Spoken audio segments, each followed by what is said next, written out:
तो कहानी की शुरुआत होती है एक केयर टेकर से, जो जब अपना काम कर रही होती है तो बच्चों के डैड उसे बुलाते हैं अपने पास। पता चलता है कि इस केयर टेकर ने एक बहुत बड़ा झूठ बोला था इस फैमिली के साथ। उसका असली नाम जेनिफर था और उसने कुछ और बताया हुआ था। वो आदमी कहता है, सच बताओ यहाँ किस इरादे से आई हो, नहीं तो मैं तुम्हारी पुलिस में कंप्लेन कर दूंगा। पुलिस का नाम सुनते ही जेनिफर डर जाती है और टेबल पर पड़ा एक वॉच उस आदमी को मारते हुए उसके हाथ से अपना पासपोर्ट छीन कर यहाँ से भाग जाती है।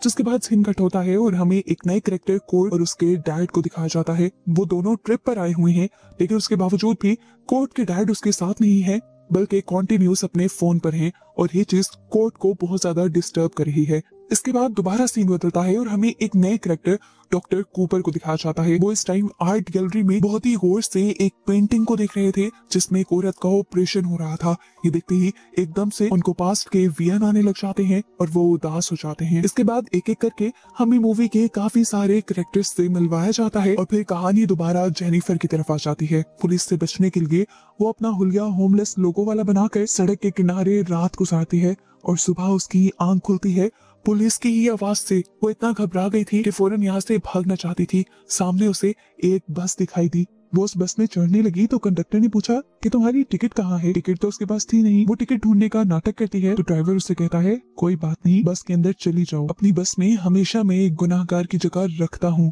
जेनिफर को उसकी ये बात बहुत अजीब लगी थी, पर कंडक्टर हंसकर कहता है, अरे मजाक कर रहा हूँ। बस के अंदर हम देखते हैं कि जिन लोगों का पहले इंट्रोडक्शन करवा दिया गया था वो सब के सब इसी बस के अंदर बैठे हुए थे। टूर शुरू हो जाता है। बस ड्राइवर इन्हें एक कंट्री साइड पर लेकर जाता है जहाँ पर बहुत सारी विंड मिल्स थी। ऐसे ही एक बहुत बड़ी विंड मिल के पास के लोग रुकते हैं। सभी लोग यहाँ पर पिक्चर्स बना रहे थे। कोर्ट भी अपने डैड के साथ पिक्चर लेना चाहता था, पर अभी भी वो फोन पर बिजी थे, इसलिए वो उदास हो जाता है। सभी लोग एंजॉय करते हैं और उसके बाद बस में वापस आ जाते हैं। इस टाइम पर जेनिफर की पॉकेट से उसकी मेडिसिन गिर जाती है और डॉक्टर कूपर इस मेडिसिन को उठाकर इस मेडिसिन को बहुत गौर से देखते हैं और फिर जेनिफर को देखते हैं और फिर चुपचाप ये मेडिसिन जेनिफर को वापस कर देते हैं। वापसी का सफर इनका शुरू हो जाता है और एकदम से जेनिफर की आंख लग जाती है। ख्वाब में वो दिखती है कि उसके डैड दोबारा उसे मार रहे थे। इस सबसे वो इतना ज्यादा डर गई कि चौंक कर उठी और उठते ही उसे और भी ज्यादा डरावनी चीज नजर आई। उसके डैड इसी बस के सामने खड़े थे। जल्दी से शोर मचाकर वो बस रुकवा देती है। खुद उसने बाहर जाकर चेक किया तो वहाँ पर कोई भी नहीं था। उसे लगा कि उसका वहम होगा, इसीलिए वो बस में आ गई। सफर दोबारा शुरू होना था, लेकिन अब बस को पता नहीं क्या हो गया था, वो स्टार्ट ही नहीं होती। ड्राइवर सभी पैसेंजर्स को रिलैक्स रहने का कहता है और खुद प्रॉब्लम चेक करने के लिए जाता है, लेकिन बज़ाहिर इस बस में कोई प्रॉब्लम नजर नहीं आ रही थी। लेकिन बस भी नहीं चल रही थी। वो कहता है कि अब हमें यहीं रुककर मदद का इंतजार करना होगा, लेकिन ये आइडिया काफी बकवास लग रहा था। कुछ लोगों को जरूरी वापस शहर पहुंचना था। वो लोग सोचते हैं कि क्यों ना वो खुद जाकर मदद बुला लें। तो बस ड्राइवर उनको बताता है कि करीब से करीब मदद पॉइंट भी तकरीबन 1 घंटे की दूरी पर है। 1 घंटा पैदल चलकर जाओ और 1 घंटा पैदल चलकर आओ। ये सुनकर जो इस आइडिया के लिए तैयार भी था वो भी रुक जाता है। जेनिफर कहती है, रात का वक्त है, हम यहाँ पर तो नहीं रुक सकते, चलो करीब की विंडमिल पर जाते हैं जो मैंने अभी रास्ते में ही देखी थी। लेकिन डॉक्टर कूपर और उनका एक साथी जब अपने पास मौजूद मैप चेक करते हैं तो उन्हें करीब कोई भी विंडमिल नहीं मार्क मिलती। जेनिफर कहती है, अच्छा ठीक है, मैं खुद ही वो जगह देख कर आती हूँ। यहाँ से एक लड़का भी उसके साथ चलने की ऑफर करता है और वो मान जाती है। जैक रास्ते में जेनिफर से बातें करता जा रहा था और उसे अपने बारे में बता रहा था। एकदम से उसकी नजर पड़ती है रास्ते में ही रखे हुए जूतों के एक पेयर पर। ये जूते नए थे और ब्रांडेड थे, हमेशा से इस लड़के को चाहिए थे।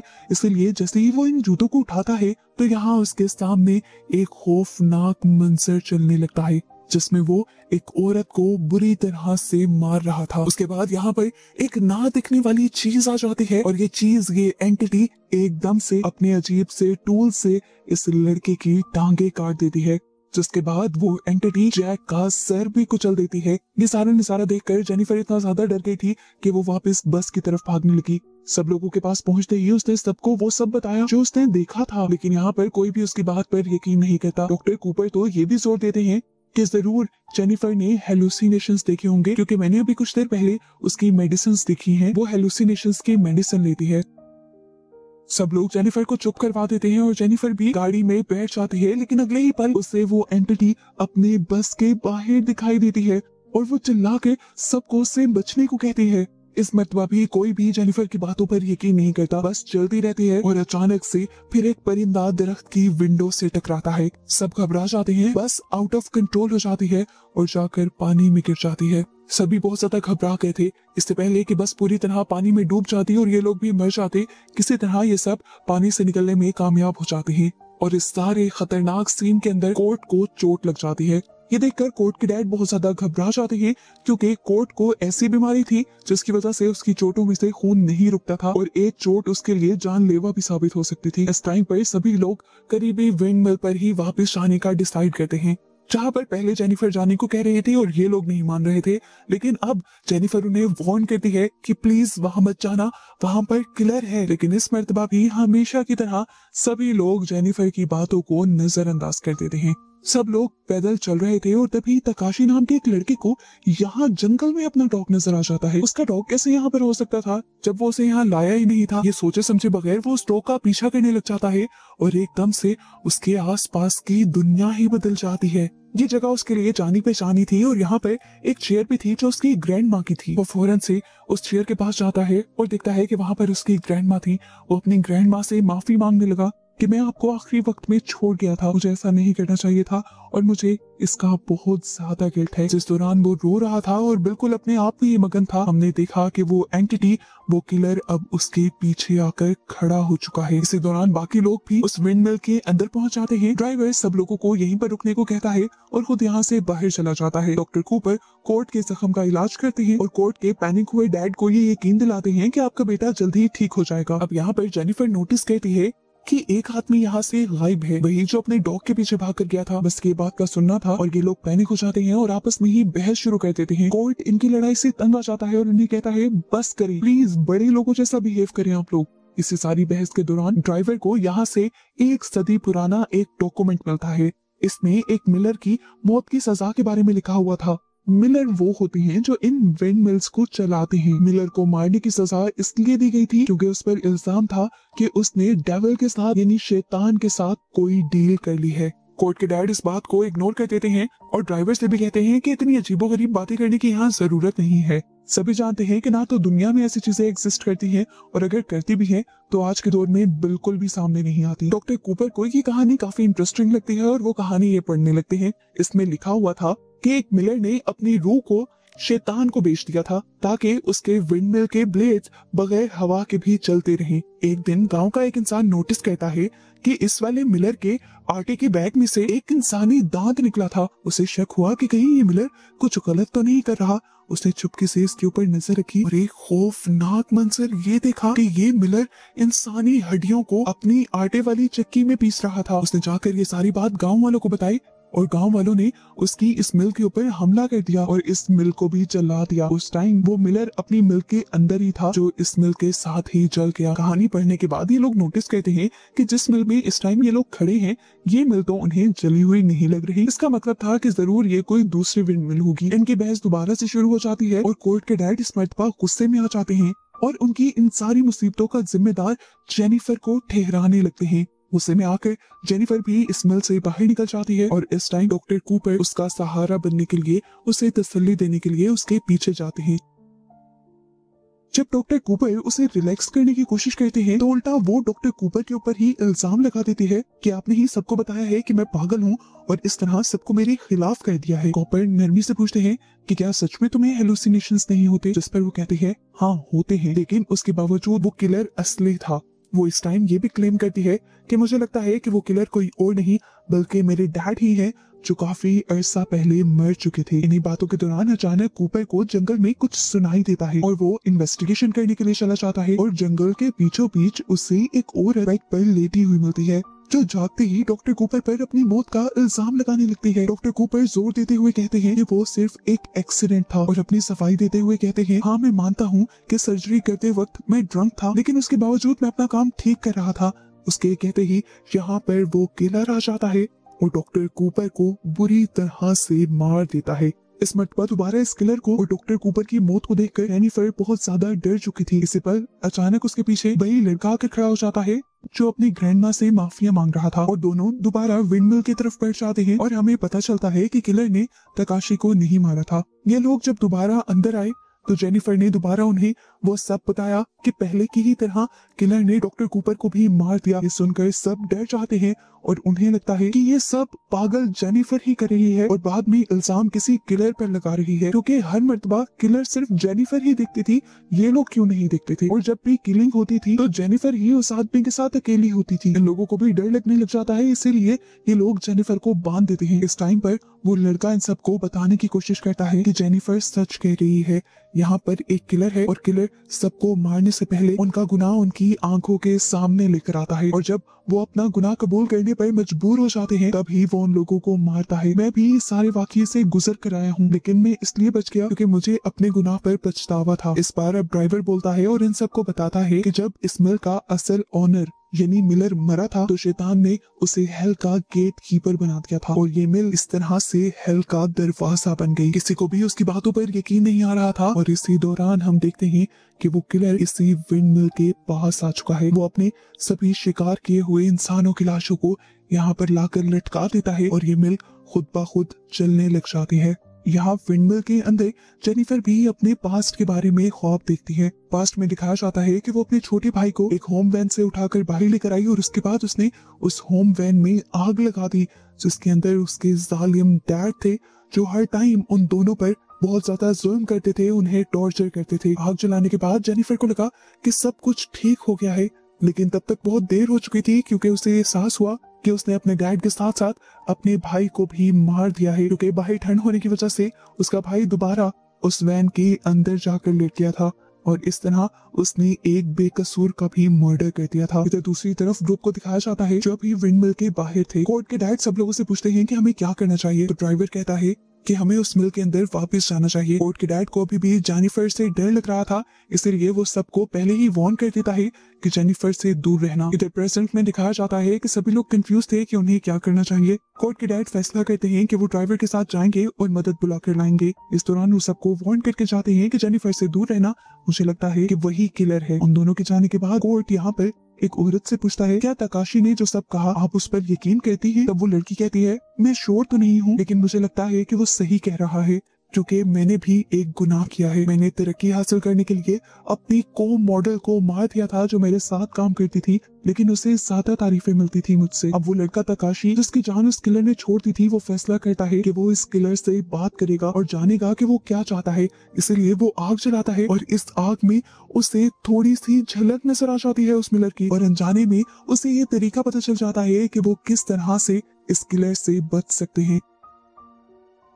उसे लगा कि अगर वो इस विंडमिल को जला दें और हेल के इस दरवाजे को ही खत्म कर दें तो वो लोग इस मुसीबत से निकल पाएंगे। इधर अचानक एक मॉडल को बाहर से अजीब आवाजें सुनाई देती हैं। आवाजों का पीछा करते हुए वो जैसे ही बाहर जाती है तो हवा में बहुत सारे लैंटर्न्स लटके हुए थे बिना किसी सहारे के।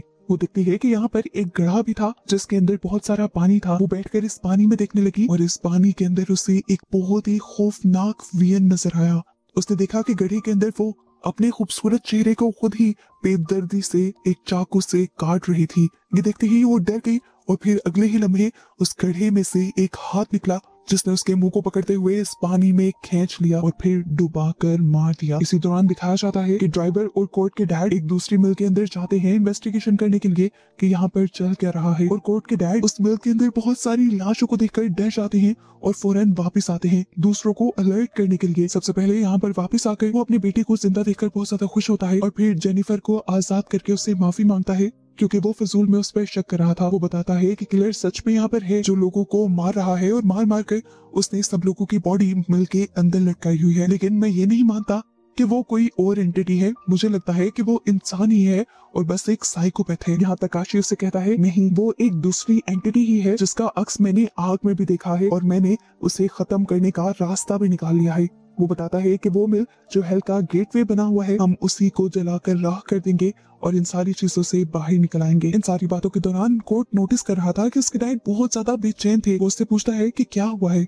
क्या आपने भी कोई गुनाह तो नहीं किया, आप क्यों हर टाइम अजीब अजीब हरकतें करते रहते हैं। अपने बेटे के मुंह से ये बातें सुनकर वो खुद भी डर जाते हैं। कोर्ट उनसे कहता है आप मुझे मेरा पासपोर्ट क्यों नहीं देते और मुझे मेरी मॉम से कांटेक्ट क्यों नहीं करने देते, मैं उनके पास क्यों नहीं जाऊंगा। कोर्ट के डैड और भी ज्यादा घबराने लगे थे और अब उनसे बर्दाश्त नहीं हो पाता और वो अब अपना राज भी उगल देते हैं। वो अपना गुनाह कन्फेस कर देते हैं कि उन्होंने अपनी वाइफ को मार दिया था। ये सुनकर सारे यहाँ पे सुन खड़े रह गए थे। कोर्ट को भी यकीन नहीं आ रहा था कि उसके डैड एक किलर हो सकते हैं। वो बताता है कि तुम्हारी मॉम ने मेरी जिंदगी बहुत मुश्किल बना दी थी, मैंने उसे डाइवोर्स भी दे दी और फिर वो तुम्हारी कस्टडी के लिए मुझे तंग करने लगी। मेरे पास कोई रास्ता नहीं बचा सिवाय उसे मारने के लिए। सारी सच्चाई सुनने के बाद कोर्ट रोते हुए इस जगह से भाग जाता है। जेनिफर फौरन उसके पीछे भागती है और उसे आखिर एक दरख्त के नीचे बैठा हुआ देख लेती है। कोर्ट के डैड भी उसे ढूंढने के लिए बाहर निकले थे। उन्हें तो काफी देर तक अपना बेटा नहीं मिलता और फिर जमीन पर पड़ा हुआ उसके बेटे का बैग मिलता है, जिसे निकाल कर वो देखता है कि बैग में उसके बेटे और उसकी मॉम की तस्वीर थी। तस्वीर में साफ नजर आ रहा था कि उसका बेटा उसकी मॉम से बहुत ज्यादा अटैच था। वो अपने ख्यालों में खोया हुआ था कि अचानक यहाँ पर मिलर आ गया,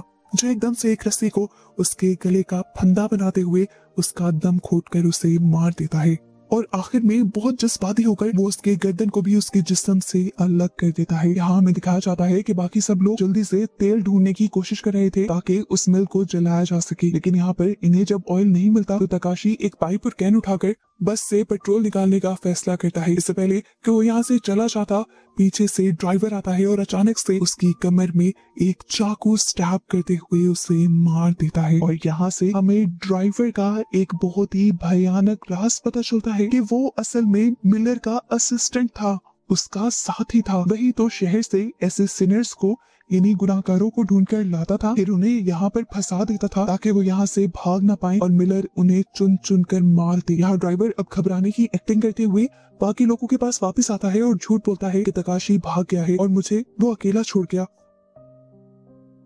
वो इन सब लोगों से कहता है हमें अभी भी पेट्रोल को ढूंढना चाहिए ताकि हम उस मिल को जला सकें। अब बस 3 ही लोग तो बचे थे, ड्राइवर, जेनिफर और कोर्ट। वो तीनों बस की तरफ जाते हैं। जेनिफर बस के ऊपर चढ़कर अपनी बोतल के अंदर पेट्रोल भरती है और पेट्रोल लेने के बाद ये जल्दी से उसी मिल के पास वापस आ जाते हैं। इससे पहले कि ये लोग इस मिल को जला देते, ड्राइवर जेनिफर को वार्न करता है कि इस मिल को जलाने के बाद भी ये हल का गेट वे खत्म नहीं होगा, क्योंकि गुनाहों की माफी इतनी आसानी से नहीं मिलती। वो ड्राइवर की बातों को इग्नोर करते हुए हर जगह पेट्रोल डालती है और आग लगाने के लिए पीछे मुड़ती ही है तो देखती है कि पीछे मिलर खड़ा था। जेनिफर मदद के लिए जोर जोर से चिल्ला चिल्ला के उस ड्राइवर को बुला रही थी, लेकिन वो ड्राइवर तो खामोशी से खड़ा ये सारा नजारा एंजॉय कर रहा था। जेनिफर जब अपने आप को बचाने की कोशिश कर रही थी तो इस टाइम पर वो एक विजन देखती है कि उसके डैड का भूत उसके ऊपर हंस रहा है। उसे इतना ज्यादा गुस्सा आता है कि वो पास पड़ी एक लकड़ी उठाकर जोर जोर से उसे मारना शुरू कर देती है, लेकिन फिर एकदम से होश में आ जाती है। उसे पता चलता है कि जो उसने देखा था वो भी उसकी नजरों का धोखा था और वो अभी भी मिलर के ही कब्जे में थी।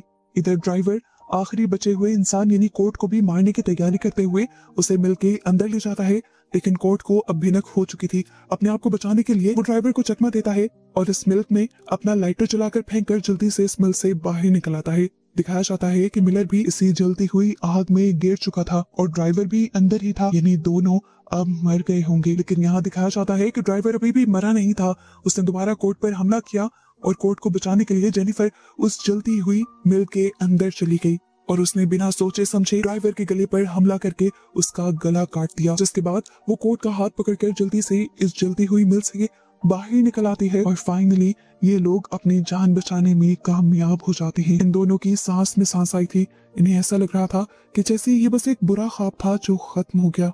जिंदा बचकर ये दोनों मुस्कुराते हैं, लेकिन उनकी खुशी बस कुछ पल की ही थी, क्योंकि उस दहकती हुई आग में से एकदम से मिलर बाहर निकलता है और फिर जेनिफर को पकड़कर मार देता है और फिर उसकी लाश को जलती हुई मिल के अंदर ही ले जाता है, जिसके बाद वो पूरी मिल गिर जाती है और सीन कट होकर हमें अगली सुबह का सीन दिखाया जाता है। यहाँ पर सब कुछ दोबारा नॉर्मल हो चुका था। हम दोबारा ड्राइवर को जिंदा देख रहे थे, जो शहर में दोबारा वही बस लिए खड़ा था जो बस पानी में डूब गई थी और जिसका बहुत बुरा हाल था। इस टाइम भी वो सिनर्स को ही ढूंढ रहा था ताकि मिलर उन्हें अपना शिकार बना ले। एक आदमी जिसके पास टिकट नहीं होती, ड्राइवर उसे भी बस में ये कहते हुए आने की इजाजत दे देता है कि एक सिनर के लिए मैं हमेशा जगह रखता हूँ। जेनिफर की तरह ही उसे भी बात समझ नहीं आती, तो ड्राइवर उसकी बात को मजाक में डाल देता है और हमें ये पता चलता है कि वो सारा सिलसिला जो हुआ था वो अब कभी नहीं रुकने वाला और ऐसे ही चलता रहेगा। और ऐसे ही अजीब सी एंडिंग के साथ ये मूवी यहाँ खत्म हो जाती है।